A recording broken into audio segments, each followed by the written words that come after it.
All right, Johnny Mac is in the house. We will go through Eagles and Bears and some NFL nuggets if we have the time. And don't forget, we've got countdown to kickoff. We're going to be entering more people today, this hour on the show, and in the 5 o'clock hour on the show for the countdown to kickoff show, which kicks off at 8 o'clock on Sunday morning at Tollman Joe's in Philly with Billy Schweim in the locker room, Tony Bruno, and company, and I will be sitting in on the set that day because John McMullen will be at Lincoln Financial Field for the first of 3 straight home games for the Philadelphia Eagles. Johnny Mac, welcome back. What's up, my man? How are you, Mike? I am doing well, and we've got let me ask you the level of importance of this game for Philly in terms of the long-term season here. Like a loss does what, and a win helps them how much? Well, I mean, we've talked about the NFC East as a whole until Dallas starts ticking off a number of wins. I don't know if a loss is catastrophic. I mean, but if you look at it from a standpoint of NFC, for wild card wrangling, I think it lowers your path down to a single one, a potential loss, and that's you got to win the NFC East or you're not getting in the playoffs. So there's too many NFC losses to begin with. This would be another one. So from that standpoint, it's very important. And you know, the Eagles haven't been home for a month, so they want to get off on a good foot on what shapes up to be a very, very difficult homestand from an opponent standpoint. And this is the least of those opponents, with New England and Seattle coming up after the bye. So it's really important. Anything's important. When you're 4-4, Mike, midway of the NFL season, you got to start winning some games. Yeah, you got to start piling them up, and we talked about the other day about piling up NFC wins, too. This is an NFC foe. You got to make sure you get yourself some help in the tiebreaker category because that seems like something that could be here. Let me ask you this. What is a bigger deficiency, the Eagles' secondary or the Bears' passing game?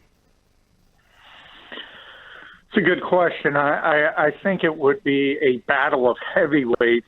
If not for the fact that the Eagles are getting healthier, Avante Maddox, this will be 3 cornerbacks in 3 weeks. So the Eagles are finally going to get the 3 cornerbacks they want on the field. And it's been a long time since they've been in that position. Don't want to overstate it. Have said that consistently. I'm not trying to tell you that Jalen Mills, Ronald Darby, Avante Maddox are great. But it's just a lot better than it was, and it makes Jim Schwartz feel a lot more comfortable. And Chicago passing attack is hey, Allen Robinson is great at receiver. Tariq Cohen can be very, very difficult as a manufactured touch guy, although he's having a difficult season. Quarterback can't throw the football consistently, so it's tough to be consistent throwing the football. So I would say that would be the bigger deficiency. No, it's funny. I mean, we talk a little bit about Avante Maddox coming back and Jernigan, and I almost feel, John, like the whole DeSean Jackson return has, I don't want to say buried the lead because that's very important for the offense if he can play what he can do. But to play a Bears team that's going to want to try to take it easy on Trubisky and put him in manageable situations like last year, they're going to need to run the ball. You think they're going to want to throw some short passes. So to have Jernigan back on that D-line and have Avante back at slot corner, I think that's right up there with as far as getting healthy and being back to normal. That's a big storyline for me. Yeah, I mean, Doug has talked about it a lot. Essentially getting these injured players back are what the Eagles are trying to spin their trade deadline as, and Tim's a part of that. Vontae's a big part of that. Nigel Bradham, hopefully after the bye, is a big part of that. He will not play against Chicago. And once Nigel will be the final piece, in theory, then you have sort of optimum level of what you have available. It's not to say it's a great defense by any stretch of the imagination, but you finally have all the pieces, the best pieces you have at your particular disposal. And I think that improves things dramatically. You sense a little bit more optimism because the Eagles coaching staff has more confidence in these players than the players that have been playing. John, when you look at Trubisky and what he's done over the past, 3 games now, his confidence is clearly shaken. I think the coaching staff's confidence in him is clearly shaken as well. So I don't want us sitting here on Monday talking about the Eagles just gave him all the time in the world and the secondary didn't do what they needed to do and he was able to make some throws because receivers got open. Now, I'm not one of the many fans screaming for Jim Schwartz to blitz, but I would like him to get creative and figure out a way to not even give Trubisky a chance to settle in and potentially, let the Eagles secondary make a mistake and one of the Bears receivers beat the Eagles for a big play that could be the difference. Yeah, I mean, Robinson is a big contested catch guy, so you can always have a 50-50 ball go in a negative direction. We talked about the corners. I think they have a little bit more confidence in the corners that will be trying to defend that type of thing. I hear what you're saying. I do like when you're playing a bad quarterback, I do like to pressure them early because the last thing you want to do is let them feel a little bit comfortable and let them gain a little bit of confidence. And it's not like whether you look at Josh Allen last week, top 10 pick in this league, Mitchell Trubisky, number 2 overall in this league. It's not like these guys don't have talent. So if you do let them get their feet under them, if you do let them start feeling a little bit comfortable, all of a sudden they can start looking a lot better than you think they are. But I think it's a false narrative. I've talked about it a lot. ESPN came out this week. Eagles are 6th in the league generating pressure from their front 4 without blitzing. I think people get caught up in sacks, and they assume if you don't have a sack, you're not generating pressure. This is one of the best teams in football. It remains one of the best teams in football generating pressure from their front 4. It's only getting better as Fletcher Cox gets healthier. Brandon Grant's been very consistent all year except the Dallas game. He's not going to blitz this guy. He's just not because he doesn't believe he can hurt him. So to me, it's about the players doing their jobs. If they do it, they'll be fine. Yeah, you mentioned Allen Robinson, John. His numbers this year compared to what he has throwing him the ball, and I'm not just saying this because I'm a Penn State guy, but he has been tremendous. In fact, if there's one thing you worry about, it's that, as you mentioned, Trubisky's under pressure. He throws the ball up, and Allen Robinson's a guy who's going to go get it. In fact, I think that's the only guy right now that you fear on that Chicago Bears team, that other than Khalil Mack, that can really hurt you. Yeah, I mean, you have to fear a little bit Cohen still, even though he's having a bad year, as I said, because they can do some things on wheel routes that, the Eagles have hurt other teams from their standpoint. You know how difficult it is for linebackers to get through the trash and cover that kind of route. And also Cordero Patterson, but that's like maybe one touch here and there, and if a guy like that gets loose, that can hurt you. But as far as consistency, yeah, I mean, Robinson is all they have. And, yeah, Jeff is right. I mean, it's not about Penn State. He's just a really good receiver. And, when you're putting up numbers as he's done in his career without really consistent quarterback play, it tells you DeAndre Hopkins, I'm not saying he's that good, but that's a player who's done it for years with bad quarterback play. I mean, if you're a receiver and you're that good with bad quarterback, that kind of tells you how good you are. Johnny Mack here, Football at 4, 97.3 ESPN, Eagles Bears. Listen to it Sunday right here on 97.3 ESPN. The coverage starts with the Countdown to Kickoff show. Billy Schwein will start at 8, Tony Bruno at 10 with the Countdown to Kickoff show. Now today, it was Doug Peterson speaking and asked about DeSean Jackson. He said, I'm optimistic that he'll play. But he also said it's something we'll monitor. The guys that will dress will play, so we'll see. But that didn't happen with Darby, right? Last time he activated Darby, he never saw the field the first week, right, when he came back. So I would imagine if Jackson is activated, he would be in the game plan and in the lineup, correct? Yeah, if he dresses, he's going to play. And in Ronald's case, it was in case of emergency because they had so many injuries, they really couldn't dress 46 healthy players. So that's what that was about. If DeSean is out there, and he said today, finally spoke in the locker room, that's the plan. Now, I want to ask you about that, John. I want to ask you about that. DeSean didn't seem like he was excitedly answering that. Was that just us reading like we do in today's world? Like, that video didn't seem like, I'm excited, I'm ready to go. It just kind of was like, I'm gonna try, I'm gonna play. Like, it didn't seem like he was all that ecstatic about returning after sitting out for so long. And by the way, returning to Philly, he's only played here once. Like, it didn't seem like he was overly excited. Now, maybe that could just be reading way too much into it. What do you think? Yeah, he's not happy with the media. That's what that was about. I wrote about it a little while ago on 973ESPN.com, and Doug has played the us versus them card. He went back to it, and he's got everybody on that page, and everybody's blaming the media.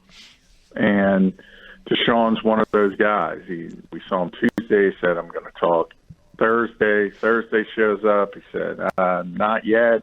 Friday, took him 15 minutes to dress. He's waiting. You know, he's not happy with some of the stories that have come out. I don't know why, because I haven't seen any real negative tints other than questioning the Eagles and the messaging of the injury and what exactly is wrong. But that's what Doug has done. I talked about it a lot. He's really good at that, and he's done it again, and he's got everybody on that same page. So he's created that sort of us versus them tact again, and so far it's working for him. And that's what that was about. He was not happy that he had to sit there and answer questions. It wasn't anything more than that. Eagles by 40 now, John. Like, someday we really have to do. We'll get John in here. Like, we're gonna after the season. It feels like, and I'm not trying to use hyperbole here, but covering the team long as you have and I have, it feels like the Eagles absolutely have to have a tenuous relationship with the outside, with the media, with the fans, with everybody doubting them for them to play some good football. It's so strange. Yeah. As soon as the world hates them, they start. They beat the Bills by 18 to 20 points or something like that. It's too bad because you'd love to just see them be good and then actually be good. But it feels like they have to hit rock bottom where everybody hates them for them to just turn it around. Yeah, it's kind of amazing. Funny story. Nate Herbig, who is the rookie undrafted offensive lineman who hasn't played yet this season's always inactive, hates the media. He hates us. We walk in. So I talked to Nate for 10 minutes today. I literally, understand he's the youngest guy on this roster. He's, he was thrilled to make the team as he should have been. And it just tells you. And I said, Nate, how could you possibly hate us? What have we done? And he just said, I can't believe the negative stories. And I said, Josina, I said to him, Josina Anderson's not here. That's not us. That's what Doug does. And by the way, I'm not upset or anything about it. I think it's brilliant. It works. This is the third year in a row he's done it. Had to go to it a little bit earlier this season than he typically does. But, he's got those guys believing it's us versus them. Yeah, John, I think it's brilliant, but I don't want it to be the only way the team has success. It's almost like you just wait around and wait for it. How many times can you – I said the same thing. How many times can you play the same card, especially when the card is full of you-know-what, and it's just not true.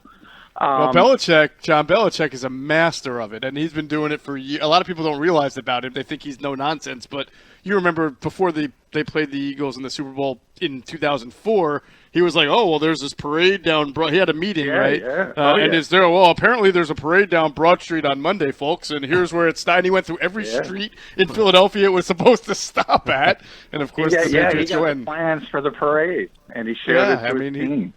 There is some brilliance in it, I do admit. Yeah, you use what you can use, and if it works, you use it again. And Doug has been able to take this and point to some national writers. And by the way, I'm not trying to criticize Josina either. Nobody denies that happened, or she was given those quotes and that information.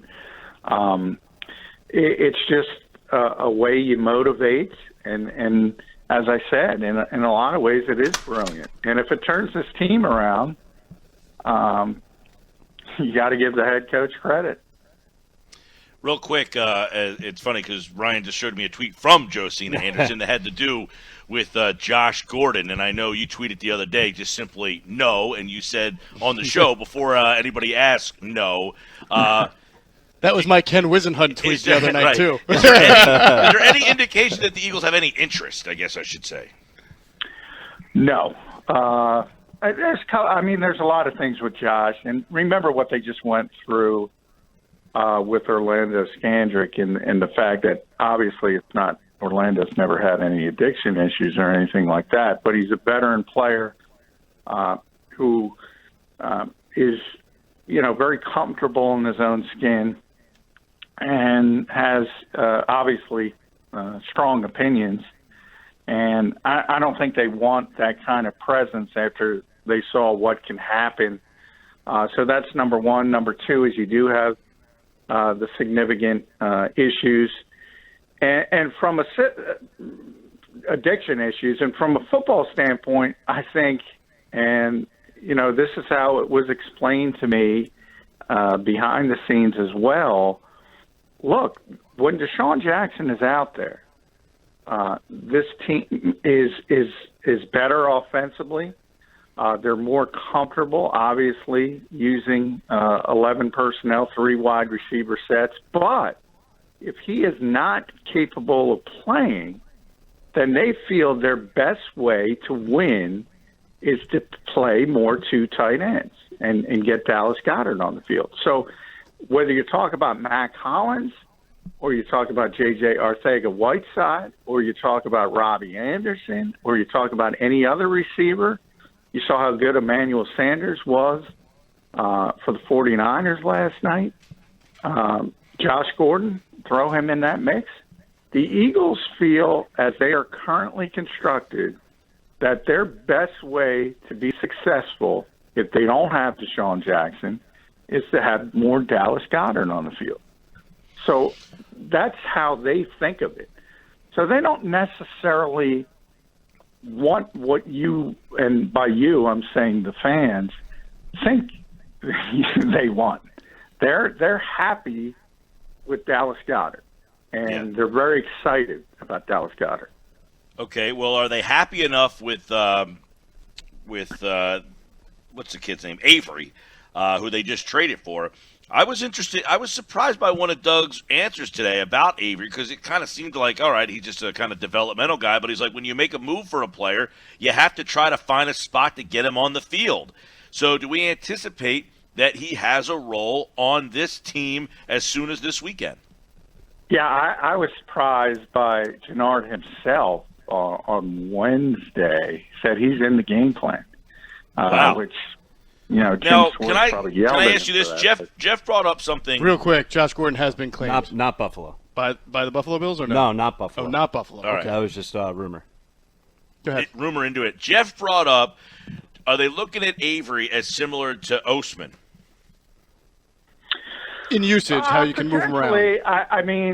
I think, Joe was a little bit different, and they were trying to develop this Joker package for him, which is essentially him as a stand-up player inside. I think they consider Avery more of an edge. In fact, I know they consider him an edge rusher specifically And in that case, Brandon has been kicking inside. Brandon's really good at it, Brandon Graham, rushing from the inside. So I think the plan is more in that direction, that he's the guy. They're not happy necessarily with the pressure they've gotten from whether it's Josh Sweat or Vinny Curry or players like that. I think they're looking for an upgrade over that. Joe, they were trying to get on the field in a different way, but they think they're both really good pass rushers. So that's what they have in common. Real quick on their defense, Fangio's out. How similar are they? Really similar. I've asked that to a number of people this week. Carson, Doug, Jim Schwartz. There's a few tweaks, as there always is when you change coordinators. It seems like Chuck Pagano is smart enough to realize that they were pretty stinking good, so you might as well not change anything. They're not quite as good, and Doug brought this up, and I brought it up. He brought it up today. I brought it up before. They don't have Akeem Hicks, and I don't know if people know him, but he is a great player.